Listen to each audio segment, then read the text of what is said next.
Quero agradecer a todos, né, pela importância do evento e discutir temas tão pontuais, tão atuais aí, né? A minha formação é de Ciências Sociais Aplicadas, então eu fujo um pouquinho depois, né, dessas belas apresentações que a gente, né, do Tiago que a gente viu aí, eu fujo, e da próxima que virá, eu fujo um pouquinho aí do tema de protótipos e inovação em termos materiais, vamos dizer assim, para falar um pouquinho de questões de políticas públicas e das ciências sociais aplicadas dentro dessa questão da inovação e da indústria 4.0. Então, o meu trabalho é sobre empregabilidade e mercado de trabalho na indústria 4.0, que é o meu objeto de estudo, né, as relações de trabalho. E eu escrevi junto com o outro autor, o Juliano Jaronski. Pois bem, deixa eu ir alterando aqui. Opa, só um pouquinho que mudou ali. Bom, então, com relação ao objetivo desse trabalho, nós verificamos, levantamos aí, né, o perfil do trabalhador. Então, nosso objetivo era levantar o perfil do trabalhador e a exigência desse novo mercado, né, dessas alterações que seriam causadas pela indústria 4.0 no mercado de trabalho, e a possibilidade de instituir políticas públicas para garantir a empregabilidade. Esse artigo, ele é constituído, então, de 6 capítulos, né, entre eles a introdução, a primeira faz a introdução, a segunda faz uma abordagem aí do novo sistema organizacional das empresas dentro dessa questão da indústria 4.0, o terceiro capítulo, a terceira sessão, fala sobre as tendências de substituição na mão de obra pela automação e pela tecnologia, que vem a ser, né, a nossa grande preocupação aí na área das ciências sociais. A quarta sessão, ela fala sobre as exigências desse novo mercado de trabalho com relação ao perfil do trabalhador exigido pela indústria 4.0. Na quinta sessão, a gente fala de algumas políticas públicas que podem ser instituídas aí para evitar, né, a amplitude de desemprego. E a sexta, a gente trata aí da conclusão.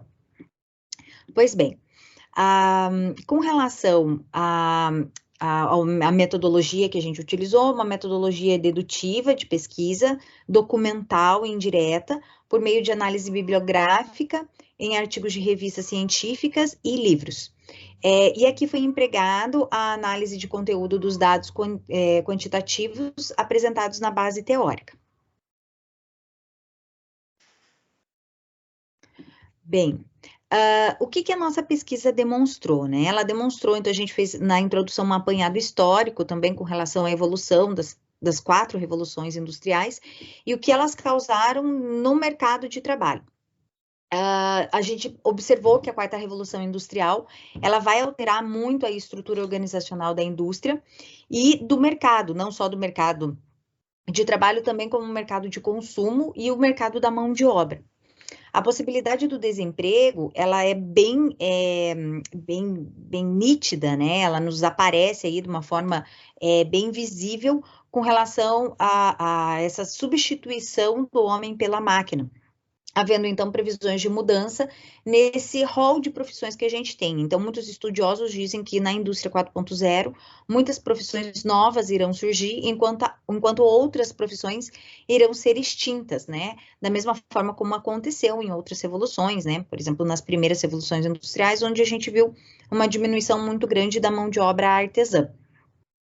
A possibilidade do desemprego, ele se junta às previsões de mudança nesse rol de profissões, e aí a gente precisa que essa mão de obra seja qualificada e seja né, moldada, que ela seja formada dentro dessas novas perspectivas desse novo mercado.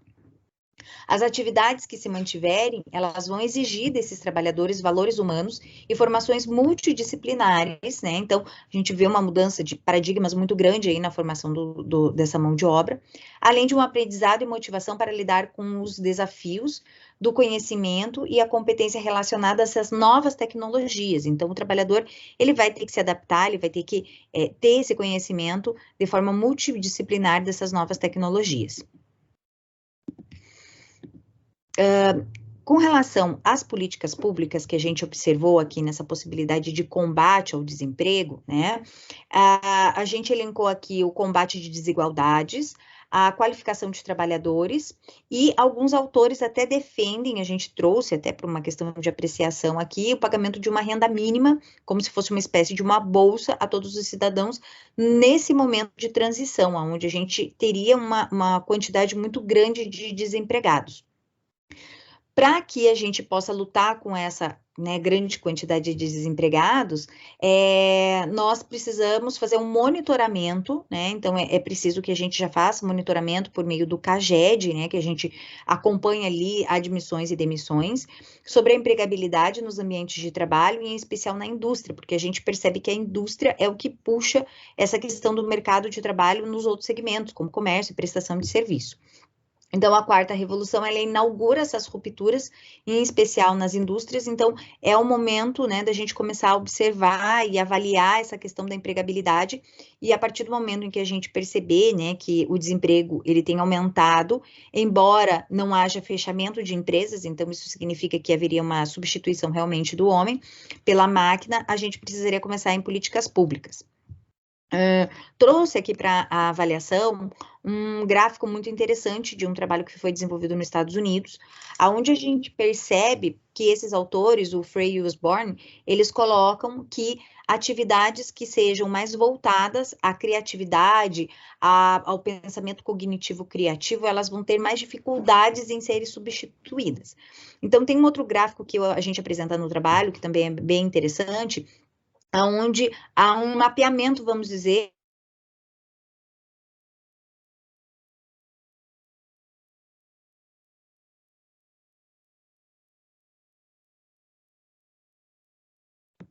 oi, acho que caiu um pouquinho a internet, gente. Oi, voltei. Voltou. Então, a gente vai ter a substituição do homem pela máquina, num primeiro momento, um número maior de desemprego. E na sequência, né, a gente teria uma alta produtividade, com a alta produtividade, uma redução do preço dos objetos, de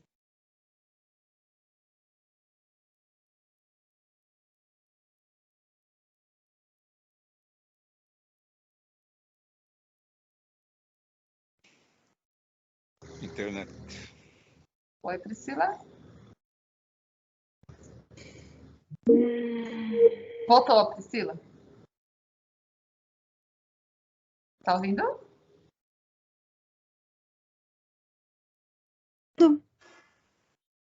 Oi? Eu tô te ouvindo agora.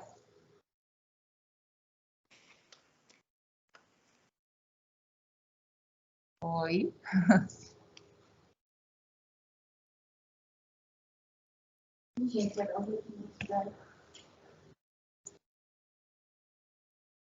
Vamos só aguardar um pouquinho que a Priscila deve voltar. A Priscila está escutando a gente? Acho que ela saiu. Caiu a conexão.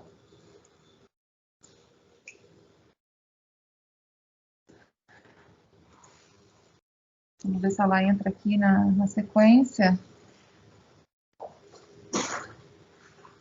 Só aguardar um pouquinho. Que dó, né? Ela estava já na parte de finalização ali. Mas muito interessante essa... Ó, ela está entrando. Esse tema. Oi, Priscila, voltou. Acabei caindo, desculpa, mas já estou concluindo, gente. Eu só vou colocar minha apresentação aqui. Um instantinho, por favor. Tranquilo, fica à vontade. Essas coisas acontecem, né? No virtual, né? Enquanto o Thiago estava falando, a minha internet estava perfeita. Agora começou a chover um pouco aqui no Paraná também, então daí a gente, com chuva, as coisas já começam a ficar mais difíceis. Tranquilo. Mas, enfim, então só retomando aqui, então nesse outro gráfico, a gente percebe que num primeiro momento a gente teria um desemprego, um índice maior de desemprego pela substituição do homem pela máquina, e no momento seguinte a gente teria uma redução do preço dos bens e aumento de possibilidade do valor de aquisição, E aí a gente teria um aumento de demanda, de aquisição de outros produtos, que a princípio seriam secundários, e a gente poderia ter, nesses outros produtos secundários, um aumento de produtividade e aí uma absorção no mercado de trabalho novamente desses trabalhadores. Aqui é interessante esse gráfico porque demonstra ali que as atividades que têm menos possibilidade de substituição são aquelas que exigem a atividade mais criativa, cognitiva voltada à criatividade, à negociação, à persuasão, né? Então, o que a gente percebeu, né? Então, a gente poderia dividir o trabalho em duas formas, o trabalho cognitivo e o trabalho manual. O trabalho manual e o trabalho cognitivo ainda pode ser diferenciados em trabalhos de rotina e de não rotina. Então, os trabalhos manuais de rotina, eles já foram substituídos, né, pela mecanização lá na terceira revolução industrial. Os manuais que não têm rotina, eles estão sendo, nesse momento, substituídos pela inteligência artificial, como, por exemplo, os carros automáticos não, os carros inteligentes, né, como, por exemplo, o carro da Tesla, ele usa inteligência artificial. Então, aquilo que pode ser substituído por algoritmos, por exemplo, as atividades também podem ter muita probabilidade de substituição. Já o trabalho cognitivo, eu também divido ele em de rotina e não rotina. Os trabalhos cognitivos de rotina, eles podem ser substituídos pela automação e pelos algoritmos de inteligência artificial. Então, os trabalhos que a gente vai verificar que tem menos possibilidade de substituição são aqueles trabalhos cognitivos e que não são de rotina. Aí, nesse sentido, onde são necessários criatividade, persuasão, negociação, a possibilidade da substituição do homem pela máquina é muito menor. Então, a gente percebe que o perfil do trabalhador, ele vai ter que ter esse cunho de criatividade, de multifuncionalidade, né, para que ele tenha menor possibilidade de ser substituído pela máquina e tenha poderes decisivos aí. Já passando para a conclusão, o que nós diagnosticamos nesse universo aí, né, do mercado de trabalho, na indústria 4.0, é que precisamos preparar o profissional do futuro para essas exigências do novo mercado, né, de trabalho, com ênfase na inteligência social, no domínio tecnológico e na capacitação para análise organizacional e processual. Então, o trabalhador vai ter que conhecer de todo o processo, né, e ser multifuncional. E também a ideia de implementar políticas públicas de proteção do emprego como instrumento de igualdade e equilíbrio na sociedade contemporânea em constante avanço tecnológico. Então, o avanço é muito, muito rápido, né? Então, é preciso começarmos a pensar já nessas situações, nesse ambiente, né, que a gente tem repleta de incertezas em constante transformação, começar a pensar, né, em alterar essa forma de qualificação e como e fazer o enfrentamento dessa nova realidade do mercado de trabalho, certo? Aqui eu encerro meu trabalho, né, agradecendo toda a equipe do Congresso aí, do Inova, e parabenizando por todo o trabalho, pedindo desculpas também pela minha internet ter falhado aí bem na hora da apresentação. Obrigada. Excelente, Priscila, parabéns, viu? Muito legal o teu trabalho. É bastante relevante, a gente até ontem estávamos discutindo aqui ensino, pesquisa e extensão, e discutimos muito essa questão do levar essa informação para os nossos alunos, né? Essa mudança que está acontecendo no mercado, né? Do emprego. Realmente, hoje existem empregos que há poucos anos atrás não existiam, e isso vai mudar, e está mudando muito mais rápido, né? Cada dia a gente percebe que essa mudança é mais rápida, né? Eu vou abrir, então, agora, Priscila, para discussões, né? A nossa comunidade aqui, que pode ficar à vontade para perguntar. Professor Damolin, com a palavra, por favor. Então, parabéns, Priscila, pelo trabalho, né? É um trabalho bem interessante, não é a minha área de estudo, mas me chamou a atenção alguns aspectos, né? Você falou bastante em políticas públicas, né? E vejo que, assim, essa questão de substituição do homem pela máquina é uma preocupação já antiga, né? Sempre em diferentes níveis, né? Desde a época lá atrás, quando os datilógrafos ficaram preocupados com o surgimento do computador, tal, né? Então essa questão ela sempre volta à tona, naturalmente, em níveis diferentes, de complexidade diferente, né? Enfim, me parece que talvez, né, como você comentou, de certa forma isso, a questão de políticas públicas poderia ser voltada exatamente para a identificação de quais as áreas que sofrerão mais esse problema, digamos assim, e a adoção já de, não só de conscientização desses profissionais, mas de capacitação para que, quando o momento do desemprego, teoricamente, chegasse, eles já estariam preparados para enfrentar uma nova realidade, né? Então, eu entendo que isso seria muito mais benéfico do que a oferta de bolsas, porque bolsa é para uma situação emergencial, ela não vai suprir a carência profissional, digamos, do profissional, né? Se ele perder o seu emprego, a bolsa não vai garantir um novo emprego, vai ser momentaneamente para suprir uma situação emergencial. Mas como é um trabalho que pode ser utilizado para adoção, para fomento não, como subsídio para a adoção de políticas públicas, o interessante seria já, então, que essas políticas no futuro elas adotassem já um planejamento para evitar a situação, né, de ter que chegar ao ponto de, digamos, de oferta de bolsas para o desemprego. Ou seja, evitar o desemprego já, né, tentar, claro que isso é teórico, né, mas enfim, penso que esse seria um caminho ideal, tá? Então, parabéns pelo trabalho, né, eu acho que é bem interessante para chamar atenção para essa questão. Obrigado. Obrigada, professor. Obrigada, professor Damolin. Super interessante aí a sua ideia, é muito pertinente também. Mais alguém?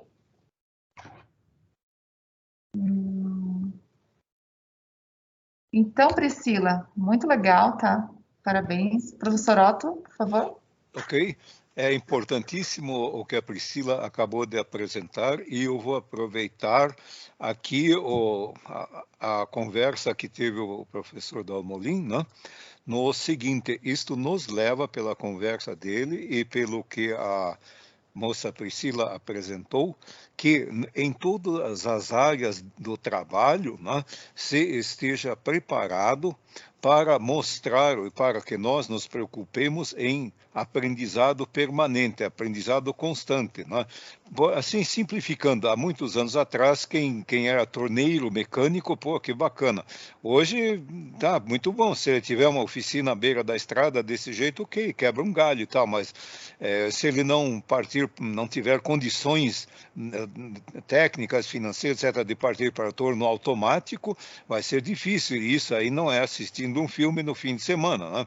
Ele precisa o quê? Um aprendizado constante disso aí, né? Eu tenho, enfim, todos nós temos exemplos.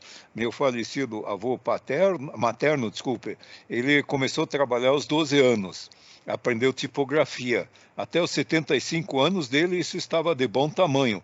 Hoje, não dá. Quando eu comecei na área de TI, havia um colega meu que sabia tudo de hardware e software. Hoje, se alguém me disser que sabe tudo de Excel, eu dou risada dele. Só para a gente entender, quem programava antigamente em Assembler, hoje se dá risada dele.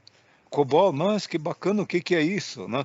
Veja, então, em todas as áreas, há aprendizado constante. Os meus médicos também partem para isso, aprendizado constante. O dentista quer apenas tirar dentes, hoje não tem mais o que fazer, né? Tá? Muito obrigado, seu trabalho foi muito bacana e a contribuição do professor Damolin aí foi bem pertinente. Parabéns, muito obrigado. Obrigada, professor Otto. Ótimas colocações, professor Otto. Priscila, vamos para a finalização, então. Se você quiser fazer algum comentário a mais aqui para finalizar a sua apresentação, pode ficar à vontade, Priscila. Não, apenas agradecer e dizer da importância do evento, né? Eu trabalho para a indústria, eu trabalho no Senai, aqui na Federação das Indústrias, então a gente percebe que não são tantos os eventos voltados aí para essa parte de inovação, então quero registrar aqui os parabéns e o agradecimento dessa oportunidade, né? E que continue aí o evento por muito, muito tempo, né? Todo ano a gente poder compartilhar aqui. Já coloquei na minha agenda, no próximo estaremos juntos de novo. Que legal, seja bem-vinda.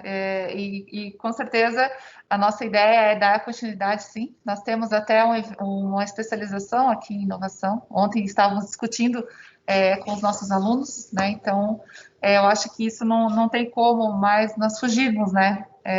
Desse tema, né?